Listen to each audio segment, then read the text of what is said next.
নবী আকরাম সাল্লাল্লাহু আলাইহি ওয়াসাল্লামের জীবনের তৃতীয় গুরুত্বপূর্ণ সিদ্ধান্ত যেটা ছিল, তৃতীয় গুরুত্বপূর্ণ সিদ্ধান্ত ছিল সুলহে হুদাইবিয়া, হুদাইবিয়ার সন্ধি। হুদাইবিয়ার সন্ধি, হিজরত, জিহাদ এবং 3 নম্বর সিদ্ধান্ত ছিল আল্লাহর নবীর হুদাইবিয়ার সন্ধি। হুদাইবিয়ার ইতিহাস আমরা জানি।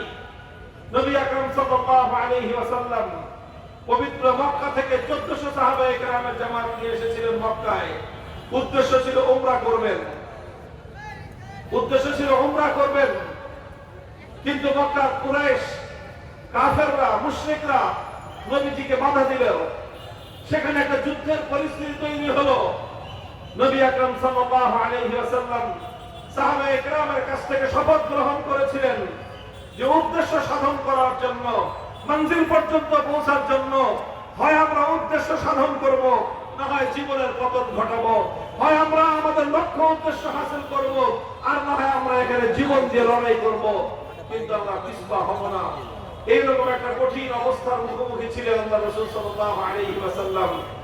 কিন্তু সেখানে আমরা জানি, হুদাইবিয়ার ইতিহাস পর্যালোচনা করলে দেখা যায় নবী আকরাম সাল্লাল্লাহু আলাইহি ওয়াসাল্লাম হুদাইবিয়ার যুদ্ধের সময়, হুদাইবিয়ার এই ঘটনাকে, তালেবে ইলম ভাইরা আছেন, হুদাইবিয়ার এই ঘটনাকে ইতিহাসের মধ্যে 3টি নামে আখ্যায়িত করা হয়। 1 নম্বর হলো এটাকে বলা হয় উমরাতুল হুদাইবিয়া, হুদাইবিয়ার উমরা। 2 নম্বর এটাকে বলা হয় গজওয়াতুল হুদাইবিয়া, হুদাইবিয়ার যুদ্ধ। 3 নম্বর এটাকে বলা হয় সুলহুল হুদাইবিয়া, হুদাইবিয়ার সন্ধি। একটা ঘটনার নাম কয়টা? 3টা নাম। হুদাইবিয়ার উমরা, হুদাইবিয়ার যুদ্ধ, হুদাইবিয়ার সন্ধি। এক ঘটনার 3 নাম কেন? ঘটনার 3 নাম হওয়ার কারণ হলো এই, প্রথমে আল্লাহ নবী উমরার উদ্দেশ্যে এসেছিলেন, এই জন্য এটাকে বলা হয় উমরাতুল হুদাইবিয়া। এরপরে যখন তারা বাধা দিল এবং তারা হযরত ওসমান রাদিয়াল্লাহু তাআলা আনহুকে মক্কার মাটিতে ওনাকে অবরুদ্ধ করে ফেললো, আল্লাহ নবী সাহাবায়ে কেরামের কাছ থেকে যুদ্ধের শপথ গ্রহণ করেছিলেন। সাধারণ শপথ নয়, আমরণ যুদ্ধ করার শপথ। হয় আমরা সব মারা যাব, আর না হয় আমরা আমাদের ভাই ওসমানের হত্যার প্রতিশোধ গ্রহণ করে ছাড়বো। যুদ্ধের পরিস্থিতি তৈরি হয়েছিল, এই জন্য এটাকে বলা হয় গজওয়াতুল হুদাইবিয়া। কিন্তু শেষমেশ উমরাও করা হয় নাই, যুদ্ধও করা হয় নাই, হয়েছিল সন্ধি করা হয়েছিল। এই জন্য চূড়ান্ত ভাবে এই ঘটনার নামকরণ করা হয় সুলহুল হুদাইবিয়া। হুদাইবিয়ার সন্ধি, হুদাইবিয়ার সন্ধির মাধ্যমে নবী আকরাম সাল্লাল্লাহু আলাইহি ওয়াসাল্লামের জীবনের সবচেয়ে গুরুত্বপূর্ণ, সবচেয়ে তাৎপর্যময় এবং সবচেয়ে প্রজ্ঞাময় রাজনৈতিক সিদ্ধান্ত গ্রহণ করেছিলেন। আবার বলছি, লক্ষ্য করেন, হুদাইবিয়ার সন্ধি এটা ছিল আল্লাহর নবী সাল্লাল্লাহু আলাইহি ওয়াসাল্লামের জীবনে সবচেয়ে গুরুত্বপূর্ণ, সবচেয়ে তাৎপর্যপূর্ণ এবং সবচেয়ে প্রজ্ঞাপূর্ণ রাজনৈতিক সিদ্ধান্ত। নবী আকরাম সাল্লাল্লাহু আলাইহি ওয়াসাল্লাম একজন বিচক্ষণ রাজনৈতিক নেতৃত্বের অধিকারী হয়ে একটি জাতিকে তার গন্তব্যের দিকে নিয়ে যাওয়ার জন্য, ইসলামকে বিজয়ের চূড়ান্ত শিখরে নিয়ে যাওয়ার জন্য সন্ধির মাধ্যমে ইসলাম এবং মুসলমানদের জন্য আগামী ঐতিহাসিক বিজয়ের ভিত রচনা করেছিলেন। হুদাইবিয়ার সন্ধিতে আমরা জানি, সেখানে নবী আকরাম সাল্লাল্লাহু আলাইহি ওয়াসাল্লাম বাহ্যিকভাবে দেখতে নতি স্বীকার করেছিলেন। নতি স্বীকার করে কাফেরদের সঙ্গে, মক্কার কুরাইশদের সঙ্গে তিনি সন্ধি করেছিলেন। সেখানে এমন দুটি শর্ত ছিল, সন্ধির চুক্তিনামায় এমন 2টি ধারা ছিল, যে 2টি ধারা মুসলমানরা কেউ মেনে নিতে পারছিলেন না, মানতে অনেক কষ্ট হচ্ছিল। একটা ধারা ছিল সেখানে, যদি মক্কা থেকে কোনো মানুষ মুসলমান হয়ে মদিনায় চলে যায়, তাহলে সেই মুসলমানকে চাহিদা মাত্র মক্কাবাসীদের কাছে তিনি ফেরত দিতে বাধ্য থাকবেন। পক্ষান্তরে মদিনা থেকে কোন মুসলমান যদি কাফের হয়ে মক্কায় ফিরে আসে, মক্কাবাসীরা তাকে মদিনায় ফেরত দিতে বাধ্য থাকবে না। বাহ্যিকভাবে দেখতে দেখা গেল যে একতরফা শর্ত। নবী আকরাম সাল্লাল্লাহু আলাইহি ওয়াসাল্লাম বললেন, ঠিক আছে, এই শর্ত ছাড়া যদি তোমরা চুক্তি না করো, এই শর্ত মঞ্জুর, এই শর্ত মঞ্জুর। নবীজি প্রথমেই বলেছিলেন যে আজ কুরাইশরা এমন যে কোনো শর্ত দিবে, যেই শর্তে আল্লাহর ঘর বাইতুল্লাহর ইজ্জত এবং সম্মান রক্ষা পায়, আমি সেই শর্তেই তাদের সঙ্গে চুক্তি করব, সেই শর্তেই আমি তাদের সাথে সন্ধি করব। এই শর্তের মাধ্যমে আল্লাহর ঘর বাইতুল্লাহর কোনো অসম্মান হয় না। নবীজি বললেন এই শর্ত মঞ্জুর। তারা বলল আপনি এবার ওমরা করতে পারবেন না, আপনাকে এবার ফিরে যেতে হবে। আল্লাহ নবী বললেন ঠিক আছে, এইবার ওমরা করব না, আগামী বছর এসে ওমরা কাজা করব। সেই শর্ত মঞ্জুর। আল্লাহর পয়গম্বর একটা একটা করে শর্ত মঞ্জুর করলেন। সাহাবায়ে কেরাম এইভাবে এমন নতি স্বীকার করে সন্ধি করতে প্রস্তুত ছিলেন না। নবী আকরাম সাল্লাল্লাহু আলাইহি ওয়াসাল্লাম অত্যন্ত দৃঢ়চেতা, সুদূর প্রসারী চিন্তার আলোকে রাজনৈতিক প্রজ্ঞা দিয়ে বিশ্লেষণ করেছিলেন যে ইসলাম এবং মুসলমানদের জন্য এখন সবচেয়ে বেশি জরুরি হলো শান্তিপূর্ণ নিরাপদ উপায়ে সারা বিশ্বময় ইসলামের দাওয়াত পৌঁছে দেওয়া। শান্তিপূর্ণ উপায়ে নিরাপদ পরিবেশে সারা পৃথিবীতে ইসলামের দাওয়াত যদি আমরা এখন পৌঁছাতে পারি, ইতিমধ্যে বিভিন্ন জিহাদের মাধ্যমে মুসলমানদের যে শক্তিটুকু অর্জন হয়েছে, যদি আমরা এখন একটা নিরাপদ পরিবেশ পাই, আমরা যদি কিছুদিন শান্তিপূর্ণ উপায়ে ইসলামের দাওয়াত পৌঁছাতে পারি, ইসলাম অনেক দূর পর্যন্ত বিস্তৃতি লাভ করবে। এবং সত্যিকার অর্থেই হুদায়বিয়ার মাধ্যমে, সন্ধির মাধ্যমে মুসলমানদের সামনে সেই সুমহান সুযোগটি তৈরি হয়েছিল। এই জন্য আল্লাহ পাক রব্বুল আলামিন মুহাম্মদ সাল্লাল্লাহু আলাইহি ওয়াসাল্লামের এই রাজনৈতিক প্রজ্ঞাপূর্ণ সিদ্ধান্তকে সমর্থন শুধু নয়, বরং আল্লাহ পাক এর ভূয়সী প্রশংসা করেছেন। আল্লাহ নবী যখন হুদায়বিয়ার সন্ধি করে মদিনার দিকে ফিরে যাচ্ছিলেন, সাহাবায়ে কেরামের মন মরা ছিল, তাদের মনের মধ্যে সীমাহীন দুঃখ ছিল যে আসলাম ওমরা করতে, আল্লাহর ঘর জিয়ারত করব, ওমরাও করতে পারলাম না। আমরা ফিরে যাচ্ছি, আবার এমন একটা সন্ধি করলাম যেই সন্ধির মধ্যে বাহ্যিকভাবে আমাদেরকে ছাড় দিতে হয়েছে, মক্কার কুরাইশরা ছাড় দেয় নাই। আমরা পাইলামটা কি? তাদের সকলের অন্তরের মধ্যে এরকম একটা হতাশা ছিল, দুঃখ ছিল, কষ্ট ছিল। আল্লাহ পাক রব্বুল আলামিন সাহাবায়ে কেরামের হৃদয়ে সান্ত্বনা দেওয়ার জন্য কোরআনে কারীমের সূরাতুল ফাতহ নাযিল করেছিলেন। আল্লাহ বললেন ইন্না ফাতাহনা লাকা ফাতহাম মুবিনা। আল্লাহ বললেন যে আমি তোমাদেরকে একটা ঐতিহাসিক বিজয় দান করেছি, ঐতিহাসিক বিজয় দান করেছি। সাহাবায়ে কেরাম অনেকে তখন বুঝে নাই যে এটা বিজয় হলো কেমনে। আমরা সন্ধি করলাম, কাফেররা কঠিন শর্ত দিল, আমরা মেনে নিলাম। আমাদেরকে শর্তের দিক থেকে, চুক্তির ধারার দিক থেকে আমাদেরকে নমনীয়তা অবলম্বন করতে হলো। বিজয় আমাদের হলো থেকে তৎক্ষণাৎ অনেক সাহাবাদের বুঝে আসে নাই, কিন্তু আল্লাহর কথার উপর ঈমান, আস্থার বিশ্বাস ছিল ঠিক। 2 বছরের মাথায় সকল সাহাবায়ে কেরাম এই হুদায়বিয়ার সন্ধির যে তাৎপর্য এবং তার যে সফলতা তারা হাতে হাতে টের পেয়েছিলেন। এই জন্য সাহাবায়ে কেরাম পরবর্তী উম্মতকে লক্ষ্য করে বলতেন আনতুম তাউদ্দুন আল ফাতহা ফাতহা মক্কাতা ওয়া কুননা নাউদ্দুল ফাতহা ফাতহা ওয়া কুননা নাউদ ওয়া ক্বাদ কানা ফাতহু মক্কাতা ফাতহান ওয়া কুননা নাউদ্দুল ফাতহা সুলহুল হুদায়বিয়া। সাহাবায়ে কেরাম বলতেন হে উম্মত, তোমরা আল্লাহর নবীর জীবনের সবচেয়ে বড় বিজয় মনে করো মক্কা বিজয়কে। নবীর জীবনের সবচেয়ে বড় বিজয় মনে করো তোমরা মক্কা বিজয়কে, যে মক্কা বিজয়ের মাধ্যমে আল্লাহর নবী বাইতুল্লাহর ঘরকে, আল্লাহর ঘরকে সকল মূর্তি মুক্ত করেছিলেন। আল্লাহর ঘর থেকে 360টা মূর্তিকে তিনি ভূপাতিত করেছিলেন।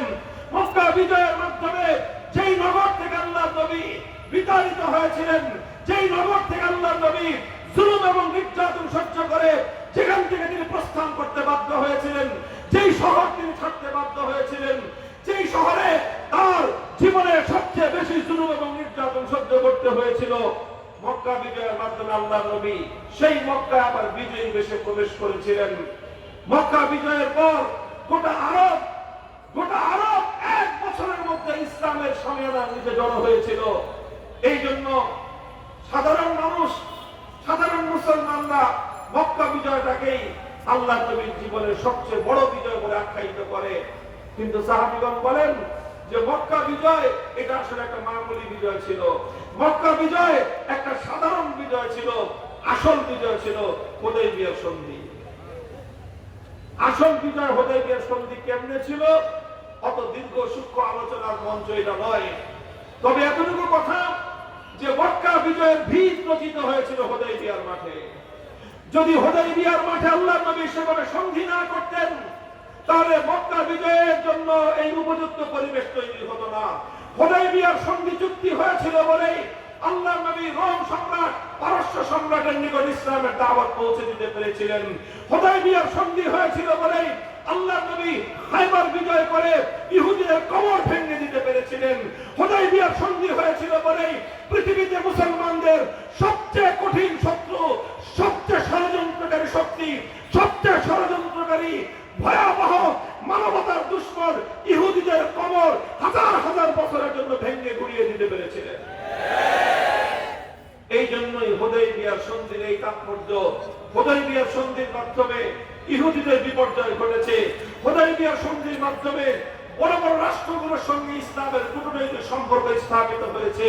হুদায়বিয়ার সন্ধির মাধ্যমে ইসলাম আরবের বাইরে বিভিন্ন এলাকায় নিরাপদে প্রচার লাভ করার সুযোগ পেয়েছে। হুদায়বিয়ার সন্ধির চুক্তির বলেই আল্লাহর নবী 2 বছরের মাথায় মক্কা বিজয় করবার সুযোগ পেয়েছিলেন। মুহতারাম হাজিরিন, আমি আমার আলোচনার একটা পরিসমাপ্তি আছে, সেদিকে আমি আস্তে আস্তে যাব। তবে আমি আপনাদেরকে একটা কথা বোঝালাম যে 3টা ঘটনা নবী আকরাম সাল্লাল্লাহু আলাইহি ওয়াসাল্লামের জিন্দেগি, যেগুলো এক একটা টার্নিং পয়েন্ট ছিল, এক একটা গুরুত্বপূর্ণ ইতিহাসের বাঁক বদলের সময় ছিল। সেই বাঁক বদলের মুহূর্তগুলোতে আমাদের নবী অত্যন্ত দূরদৃষ্টির সাথে, সাহসিকতার সাথে, আবার প্রজ্ঞার সাথে সঠিক সিদ্ধান্ত নিয়েছিলেন। এই জন্য ইসলাম পরবর্তী যুগে এই 3টা সিদ্ধান্তের উপর ভিত্তি করে বিশ্ব বিজয় করেছিল। 1 নম্বর হলো কি বললাম, হিজরতের সিদ্ধান্ত। 2 নম্বর হলো জিহাদের সিদ্ধান্ত। 3 নম্বর হলো সন্ধির সিদ্ধান্ত। এই 3টা সিদ্ধান্তই হলো নবী আকরাম সাল্লাল্লাহু আলাইহি ওয়াসাল্লামের জিন্দেগিতে সবচেয়ে গুরুত্বপূর্ণ তাৎপর্যময় 3টা সিদ্ধান্ত। এই 3 সিদ্ধান্তের পর নবী আকরাম সাল্লাল্লাহু আলাইহি ওয়াসাল্লামের যখন ইন্তেকাল হয়ে গেল, খলিফাতুল মুসলিমিন নিযুক্ত হলেন আবু বকর সিদ্দিক রাদিয়াল্লাহু আনহু। তিনি খলিফা নিযুক্ত হওয়ার পর সামনে তার 3টা বড় বড় সমস্যা এসে উপনীত হলো। কয় সমস্যা? 3 সমস্যা তার সামনে এসে উপনীত হলো। হযরত আবু বকর সিদ্দিক রাদিয়াল্লাহু তাআলা আনহু 3 সমস্যা, পাহাড়ের সমান 3টা সমস্যা। তিনি এই 3 সমস্যার মোকাবেলা কিভাবে করবেন? প্রথম সমস্যা দেখা দিল আবু বকর সিদ্দিক রাদিয়াল্লাহু তাআলা আনহুর সামনে, মানে যাকাত। মুসলমানদের মধ্যে একদল মাথা চাড়া দিয়ে উঠলো। তারা বলল যে না, এখন আর আমরা যাকাত দেব না। আমরা আল্লাহর নবীর যুগে নবীর কাছে যাকাত দিতাম, নবীজি নাই, সুতরাং এখন আর যাকাত দিব না। যাকাত দিতে তারা অস্বীকার করলো। কেউ কেউ যাকাত দিবে ঠিক, কিন্তু নিজে ব্যক্তিগতভাবে যাকাত দিয়ে দিবে। মুসলমান খলিফার হাতে, মুসলমানদের খেলাফতের হাতে, ইসলামের আমিরের হাতে, আমিরুল মুমিনিনের হাতে তারা যাকাত দিবে না। এইরকম তারা যাকাতের বিষয়ে ইসলামের 4 স্তম্ভের মধ্যে একটা স্তম্ভের ব্যাপারে নমনীয়তা, শিথিলতা প্রদর্শন করার চিন্তা করলো। ইতিহাসে যাদেরকে বলা হয় মানে যাকাত, যাকাত অস্বীকারী, যাকাত প্রদানে অস্বীকারীদের ফিতনা মুসলমানদের মধ্যে ভয়াবহ আকার ধারণ করলো। এই ফিতনা, এটা ছিল একটা সমস্যা। দ্বিতীয় সমস্যা ছিল খলিফাতুল মুসলিমিন আবু বকর সিদ্দিক রাদিয়াল্লাহু তাআলা আনহুর সামনে, সেটা হলো ভণ্ড নবীদের আবির্ভাব। আল্লাহর নবীর ইন্তেকালের পর একদিকে আসওয়াদ আনাসি এক ভণ্ড নবী নবুয়তের দাবি করলো, আরেকদিকে তুলাইহা এক মহিলা, সেও নবুয়তের দাবি করলো, আরেকদিকে মুসাইলামাতুল কাজ্জাব ভণ্ড নবী মাথা চাড়া দিয়ে উঠে নবুয়তের দাবি করে বসলো। এইভাবে একটা একটা করে ভণ্ড নবী মাথা চাড়া দিয়ে উঠতে লাগলো। আবু বকর সিদ্দিক রাদিয়াল্লাহু তাআলা আনহুর সামনে বড় চ্যালেঞ্জ ছিল যে এই সময় ভণ্ড নবীদেরকে কি করা যায়। তৃতীয় আরেকটা গুরুত্বপূর্ণ সিদ্ধান্ত যেটা হযরত আবু বকর সিদ্দিক রাদিয়াল্লাহু তাআলা আনহুর সামনে ছিল, এটাও বড় চ্যালেঞ্জ ছিল ওনার জিন্দেগিতে।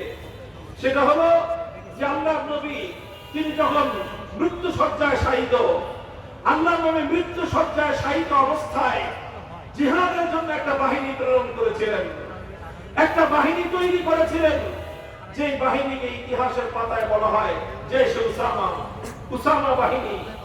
সেই বাহিনীর কমান্ডার ছিলেন হযরত উসামা ইবনে যায়েদ রাদিয়াল্লাহু আনহু। নবীজি নিজ হাতে একটা ঝান্ডা বেঁধে দিয়ে উসামার হাতে তুলে দিয়েছিলেন, বলেছিলেন উসামা যাও তুমি যুদ্ধ করো। উসামা রাদিয়াল্লাহু তাআলা আনহু নেতৃত্বে সেই বাহিনীতে বড় বড় সাহাবায়ে কেরাম ছিলেন। সেই বাহিনী রওনা হলো, মক্কার বাইরে চলে গেল। কিছু দূর যাওয়ার পরেই তারা সংবাদ পেলেন যে আল্লাহর নবীর শারীরিক অবস্থা মারাত্মক অবনতি ঘটেছে। এই জন্য তারা সফর স্থগিত করে অপেক্ষা করতে লাগলেন যে নবীজির কি হয়ে যায়। উসামা রাদিয়াল্লাহু আনহু বাহিনীকে মক্কার বাইরে অপেক্ষায় রেখে, মদিনার বাইরে অপেক্ষায় রেখে তিনি নিজে আল্লাহর নবীর সাথে দেখা করতে এলেন। নবীজির তখনও হুঁশ ফিরল। নবীজি উসামাকে বললেন, খবরদার, তুমি কেন এসেছো? যাও, তোমাকে যে জিহাদের জন্য আমি প্রেরণ করেছি, তুমি বাহিনী নিয়ে সেই জিহাদের জন্য রওনা হয়ে যাও। উসামা রাদিয়াল্লাহু আনহু ওনার মা তাকে বললেন, তুমি বাহিনী গিয়ে আরেকটু অপেক্ষা করো, আমার পক্ষ থেকে সংবাদ না পাওয়া পর্যন্ত তুমি বাহিনী নিয়ে রওনা করবে না। হযরত উসামা মদিনার বাইরে গিয়ে অপেক্ষমান থাকলেন। এর মধ্যে ওনার মায়ের পক্ষ থেকে সংবাদ আসলো যে নবীজির ইন্তেকাল হয়ে গেছে, তুমি তাড়াতাড়ি আসো। উসামা রাদিয়াল্লাহু আনহু যে ঝান্ডা, জিহাদের যে ঝান্ডা আল্লাহর নবী নিজ হাতে বেঁধে দিয়েছিলেন, হযরত উসামা সেই ঝান্ডা এনে নবীজির বাড়ির সামনে গেড়ে দিলেন। মাটিতে রাখেন নাই, মাথার উপর জমিনের উপর গেড়ে সেই ঝান্ডা আকাশের উপর পথ করে উড্ডীন অবস্থায় তিনি রাখলেন। নবীজির ইন্তেকাল হয়ে গেল, জানাজা হয়ে গেল, দাফন কাফন হয়ে গেল। খলিফাতুল মুসলিমিন আবু বকর সিদ্দিক তিনি খলিফা এবং আমিরুল মুমিনিন নির্বাচিত হলেন। খলিফা নির্বাচিত হওয়ার পরে প্রশ্ন আসলো, এখন সেই উসামা বাহিনী কি হবে? তারা কি যুদ্ধে যাবে কি যাবে না? যুদ্ধে যাবে কি যাবে না? এমন সময় চতুর্দিক থেকে সংবাদ আসতে লাগলো, রোম সম্রাট, পারস্য সম্রাট তারা পরিকল্পনা করতেছে যে মুসলমানদের যে উত্থান শুরু হয়েছে, সেই মুসলমানদের নবী মারা গিয়েছেন, ইন্তেকাল করেছেন। এখন মুসলমানরা দুর্বল অবস্থায় আছে, নেতৃত্বহীন অবস্থায় আছে, ভগ্ন হৃদয়। এখন তাদের এই দুর্বলতার সময়ে যদি আক্রমণ করা যায়, মুসলমানদের প্রাণ কেন্দ্র মদিনা দখল করা যাবে। এই জন্য সেই রোমান সম্রাট মদিনার উপর আক্রমণ করার পরিকল্পনা করতেছিল। পৃথিবীর বিভিন্ন বড় বড় শাসকরা মদিনার উপর হামলা করবে, এই ধরনের পরিবেশ তৈরি হয়ে আছে। মুহতারাম হাজিরিন, মদিনায় তখন আল্লাহর নবী সকল বিবিগণ বিদ্যমান, যারা উম্মাহাতুল মুমিনিন, তাদের নিরাপত্তার প্রশ্ন ছিল যে আল্লাহর নবীর ইন্তেকালের পরে নবীর স্ত্রীরা উম্মতের মা, এই উম্মতের মায়েদের জান মাল ইজ্জত আবরু নিরাপত্তা নিশ্চিত করা উম্মতের জন্য সবচেয়ে গুরুত্বপূর্ণ চ্যালেঞ্জ ছিল। এই সময়ে মদিনার উপর যেন কেউ হামলা চালাতে না পারে, মুসলমানদের মা, আল্লাহর নবীর স্ত্রীদের সম্মান রক্ষা করা, তাদের ইজ্জত রক্ষা করা সবচেয়ে গুরুত্বপূর্ণ প্রশ্ন ছিল। এই সময়ে প্রশ্ন আসলো, এখন উসামার বাহিনী রওনা করবে কি করবে না।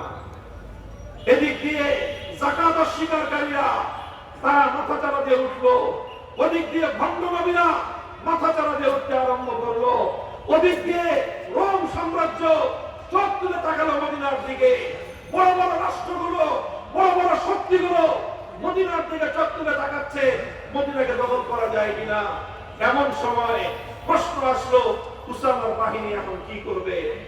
অধিকাংশ মানুষের পরামর্শ ছিল যে এই সময়ে মদিনার নিরাপত্তা নিশ্চিত করা বেশি জরুরি, কাজে উসামার বাহিনী এখন রওনা করা ঠিক হবে না। এখন আগে আমরা মদিনার নিরাপত্তা নিশ্চিত করি, মদিনাকে আগে নিরাপদ রাখি, এরপরে আস্তে আস্তে আমাদের এই যুদ্ধ পরিচালনা করা যাবে। আবু বকর সিদ্দিক রাদিয়াল্লাহু তাআলা আনহু যিনি নম্র কোমল হৃদয়ের মানুষ ছিলেন, কিন্তু এই তিন ক্ষেত্রে ভণ্ড নবীদের ফিতনার মোকাবেলা, যাকাত অস্বীকারীদের ফিতনার মোকাবেলা এবং দূর দূরান্ত থেকে যারা সোনার মদিনার উপর আক্রমণ করার জন্য লোভাতুর দৃষ্টি নিয়ে তাকাচ্ছে, তাদের এই ফিতনার মোকাবেলা করবার জন্য উসামা বাহিনীকে প্রেরণ করার এই কঠিন সিদ্ধান্ত, এই সিদ্ধান্ত গ্রহণ করবার ক্ষেত্রে আবু বকর সিদ্দিক রাদিয়াল্লাহু তাআলা আনহু, যিনি মোমের মতো নরম মানুষ ছিলেন, তিনি লৌহ কঠিন সিদ্ধান্ত গ্রহণ করলেন,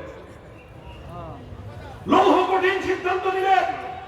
হযরতে আবু বকর সিদ্দিক রাদিয়াল্লাহু আনহু ঘোষণা করলেন, আমার নবী ইন্তেকালের আগে জীবনের অন্তিম সময়ে নিজের হাতে জিহাদের যেই ঝান্ডা নিজে বেঁধেছেন, আবু বকর সেই ঝান্ডা থেকে সেই পতাকা খুলতে পারে না। সুতরাং হে মদিনার সাহাবীরা, শুনে রাখো, তোমরা যদি কেউ উসামার নেতৃত্বে যুদ্ধে যেতে সাহস না করো, আমি আল্লাহর নামে শপথ করে বলছি, উসামা একা কমান্ডার এবং আমির হয়ে যুদ্ধে যাবে। কেউ না গেলে আবু বকর সিদ্দিক একা তার মামুর এবং তার অধীনস্থ সৈনিক হয়ে যুদ্ধে যাবে। আমরা দুজন হলেও এই যুদ্ধের ঠান্ডা, এই যুদ্ধের অভিযান চলছেই চলবে। নারায়ে তাকবীর, আল্লাহু আকবার, নারায়ে তাকবীর, আল্লাহু আকবার, সাবিলুনা সাবিলুনা, আল জিহাদ আল জিহাদ, আল জিহাদ আল জিহাদ, সাবিলুনা সাবিলুনা, নারায়ে তাকবীর, আল্লাহু আকবার। মুহতারাম হাজিরিন, হযরত আবু বকর সিদ্দিক রাদিয়াল্লাহু তাআলা আনহুর এই দৃঢ়তা, ওনার এই কঠোর মনোভাবের কারণে শেষ পর্যন্ত সিদ্ধান্ত হলো, ঠিক আছে, নবীজি নিজ হাতে জিহাদের যেই পতাকা তৈরি করেছেন, নবীজি নিজ হাতে জীবনের অন্তিম সময়ে জিহাদের যেই ঝান্ডা বেঁধেছেন, সেই ঝান্ডা খোলা হবে না। সেই বাহিনী যুদ্ধের জন্য রওনা হবে। আল্লাহর রহমতে, নবীর সিদ্ধান্তের বরকতে, নবীর বাহিনী প্রেরণ করার বরকতে আল্লাহ পাক উম্মতকে হেফাজত করবেন। উসামার বাহিনী রওনা হয়ে গেল, উসামার লস্কর রওনা হয়ে গেল, জাইশে উসামা জিহাদের অভিযানে বের হয়ে গেল। এই অভিযানে বের হওয়ার সাথে সাথে গোটা আরব বিশ্ব সহ বহির শক্তিগুলোর অন্তরের মধ্যে এক ভীতি তৈরি হয়ে গেল। যারা মনে করছিল মুসলমানরা দুর্বল হয়ে গেছে, যারা মনে করছিল মুসলমানরা এখন নেতৃত্ব শূন্য, যারা মনে করছিল মুসলিম জাতির নবীজির ইন্তেকালের পরে এখন তারা ভীরু এবং তারা দুর্বল হয়ে গিয়েছে, তাদের ভুল ভেঙে গেল যে না, এই জাতি তো সেই জাতি না যে তারা তাদের নবীর ইন্তেকালে তারা ভীত হয়ে গেছে। এই জাতি সেই জাতি নয় যারা তাদের নবীর ইন্তেকালের পরে নেতৃত্ব শূন্য হয়ে গিয়েছে। এই জাতি তো সেই জাতি নয় যারা তারা নবীর ইন্তেকালের পরে সিদ্ধান্ত নিতে দুর্বলতার পরিচয় দেয়। এই জাতি তো সেই জাতি নয়।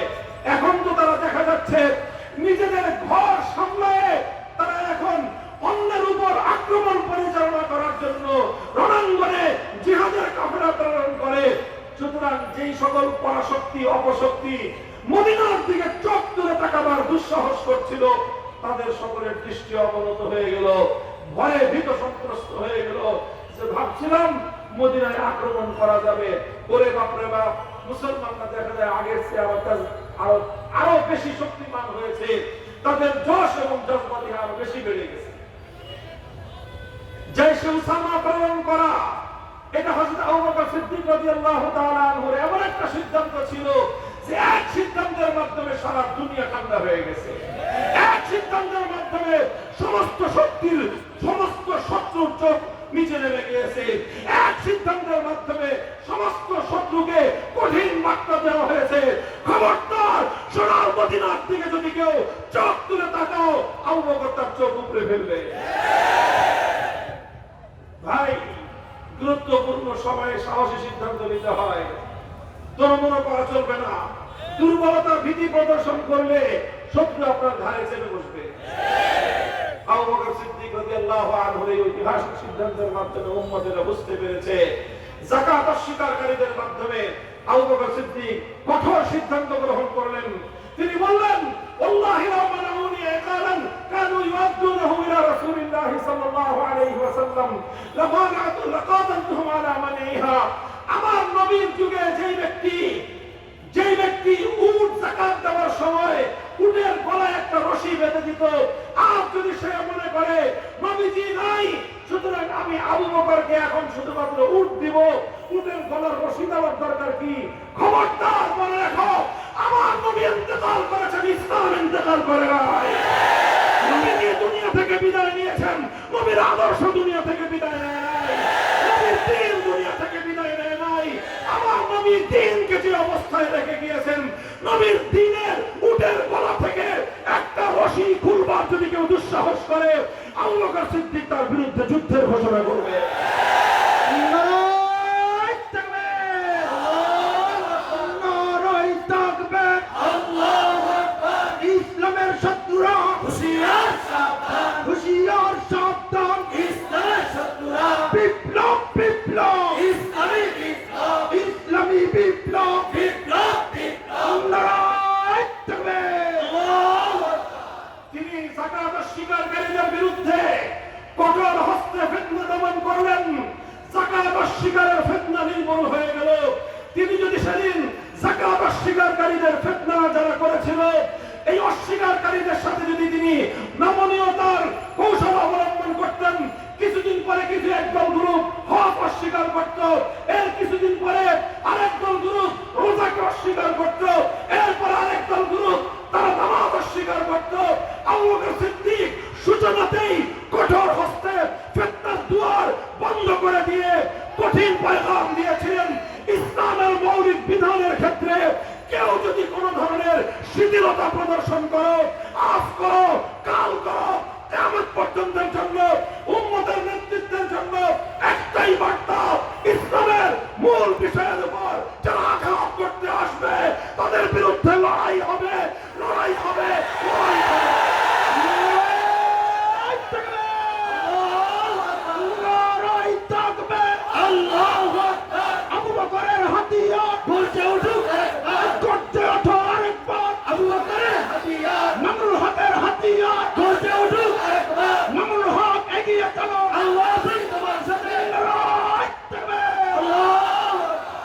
মুহতারাম হাজিরিন, দুটো গেল, দুইটা বিষয় তিনি ট্যাকেল করলেন। 3 নম্বর ফিতনা ছিল ভণ্ড নবীদের আবির্ভাব। অনেকেই মনে করতেছিল যে আপাতত একটু নমনীয়তা অবলম্বন করা হোক।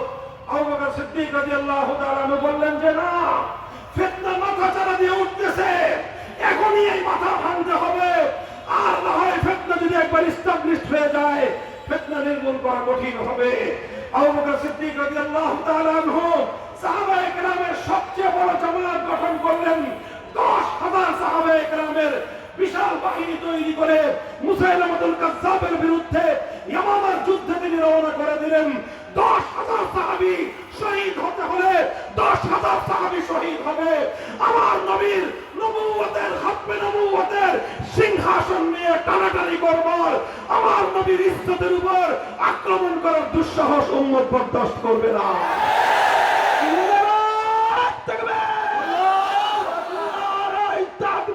আল্লাহু আকবার। কাদিয়ানীদের আস্তানা চালিয়ে দাও, পুড়িয়ে দাও। কাফের, কাফের, কাদিয়ানীরা কাফের, কাদিয়ানীরা কাফের, কাফের, কাফের। নারায়ে তাকবীর, আল্লাহু আকবার। সুতরাং হযরত আবু বকর সিদ্দিক রাদিয়াল্লাহু তাআলা আনহু মুসাইলামাতুল কাজ্জাবের বিরুদ্ধে তিনি যুদ্ধের ঘোষণা দিলেন। বাহিনী রওনা হলো, যুদ্ধ হলো ইয়ামামার রণাঙ্গনে।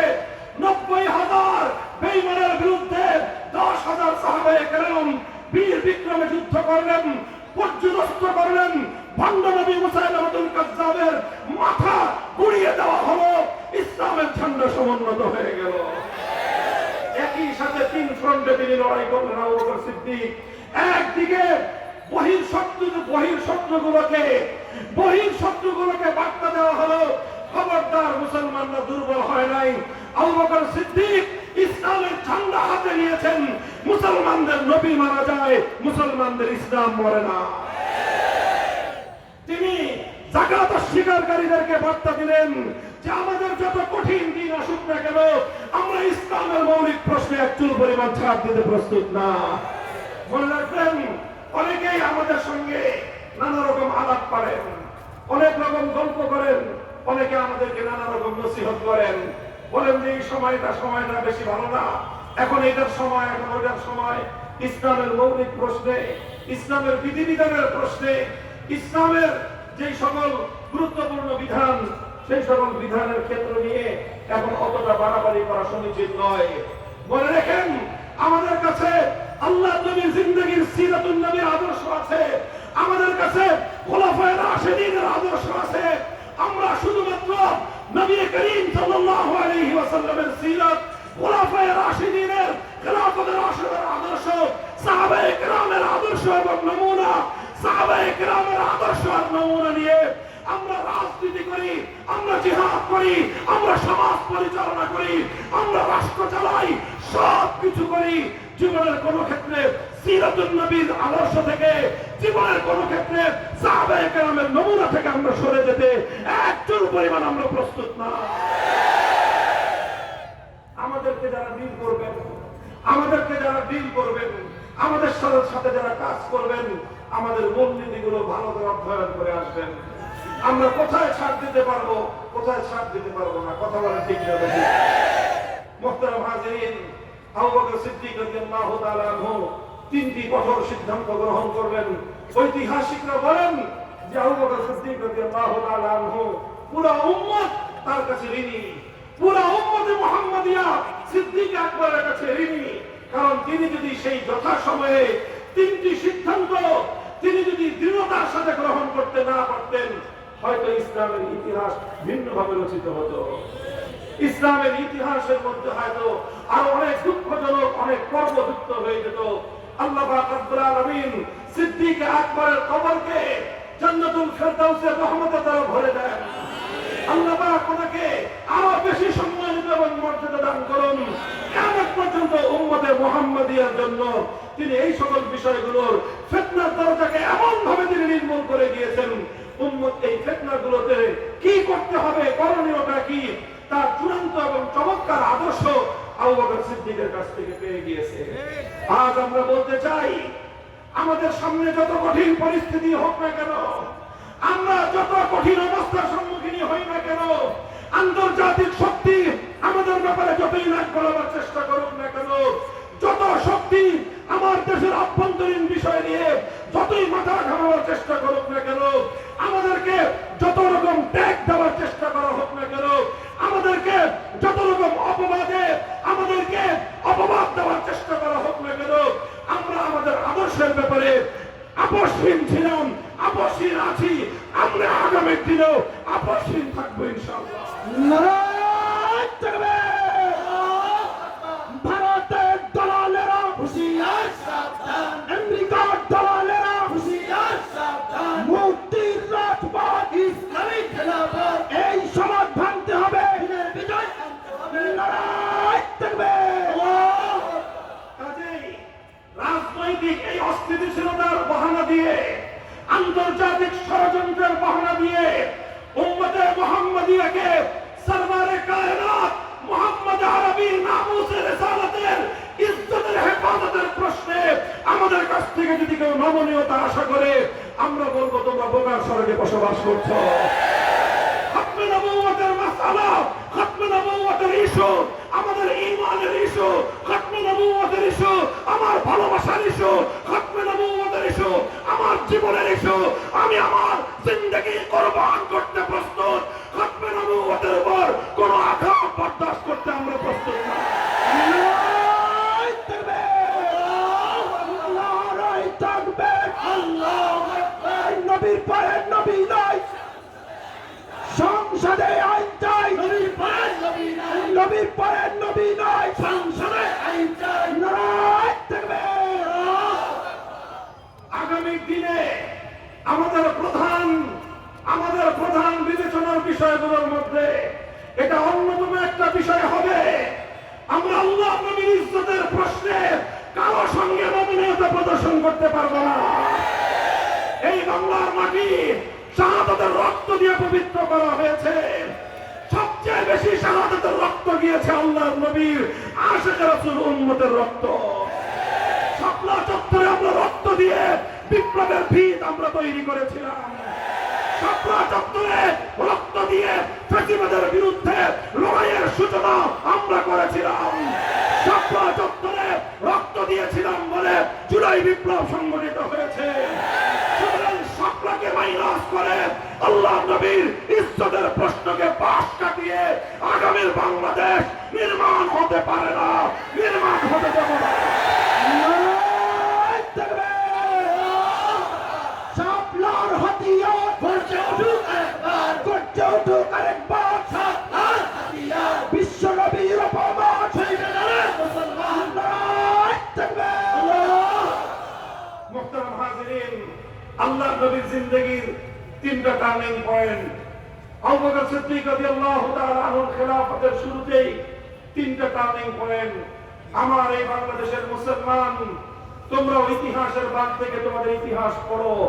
আমাদের এই জমিন, এই ভূখণ্ড, এই পবিত্র জন্মভূমি, আমরা ইতিহাসের ঠিক এমনই দুটো বাগ অতিক্রম করে তৃতীয় বাগের সম্মুখীন আমরা। সিদ্ধান্ত নিতে ভুল করা যাবে না। আমাদের প্রথম বাগ ছিল ইতিহাসের, যেটা আমাদের পূর্বপুরুষরা করেছেন। সেটা হলো আমাদের পূর্বপুরুষরা হিন্দুত্ববাদের আধিপত্যকে মেনে নেন নাই। আমাদের পূর্বপুরুষরা হিন্দুত্ববাদের আধিপত্যকে কোনোদিন এই জমিনে বরদাস্ত করে নেন নাই। বলবেন হুজুর কিভাবে এই কথা বললেন? আমি বলবো তোমরা ইতিহাস পড়ো। 1905 সালে আমার পূর্বপুরুষ, তোমার পূর্বপুরুষ এই মুসলিম জাতিসত্তার ভিত্তিতে মুসলমানদের মাথা উঁচু করে দাঁড়াবার স্বার্থে, মুসলমানদের স্বকীয় জাতিসত্তা গঠন করবার অভিপ্রায়ের ইচ্ছা নিয়ে কলকাতার দাদাবাবুদেরকে সালাম জানিয়ে ওদেরকে আধিপত্য খর্ব করে ঢাকার নেতৃত্বে পূর্ব বাংলার উত্থানের জন্য বাংলাকে বিভক্ত করে আলাদা স্বাধীন প্রদেশ গড়ে তুলেছিল। 1905 সালে বঙ্গভঙ্গ হলো, কিন্তু হিন্দুত্ববাদীরা মুসলমানরা জেগে উঠুক, মুসলমানরা স্বনির্ভর হোক, মুসলমানরা স্বকীয় নেতৃত্বের গুণে তারা বলিয়ান হোক, হিন্দু উগ্রবাদীরা কোনদিন সেটাকে বরদাস্ত করে নেয় নাই। এই রবীন্দ্রনাথ ঠাকুর সহ সাম্প্রদায়িক উগ্র জঙ্গিবাদী গোষ্ঠী তারা সহিংস আন্দোলনের মধ্য দিয়ে মুসলমানদের উত্থানকে ঠেকিয়ে দেওয়ার চেষ্টা করেছিল। বঙ্গভঙ্গ রব বলা হয় এটাকে। একবার আমরা বঙ্গভঙ্গ করলাম, এরপরে রবীন্দ্রনাথ গান গাইল, ওমা তোর বদন খানি মলিন হলে মরি হায় হায় রে। অর্থাৎ বাংলা ভাগ হয়ে গেলে রবীন্দ্রনাথ আত্মচিৎকার শুরু করে, বাংলা ভাগ হয়ে মুসলমানরা যদি হিন্দুদের সঙ্গে পাল্লা দিয়ে আগে বাড়তে থাকে, রবীন্দ্রনাথের পেটে আগুন ধরে যায়। রবীন্দ্রনাথ বাংলাদেশের মুসলমানদের উত্থান চায় নাই।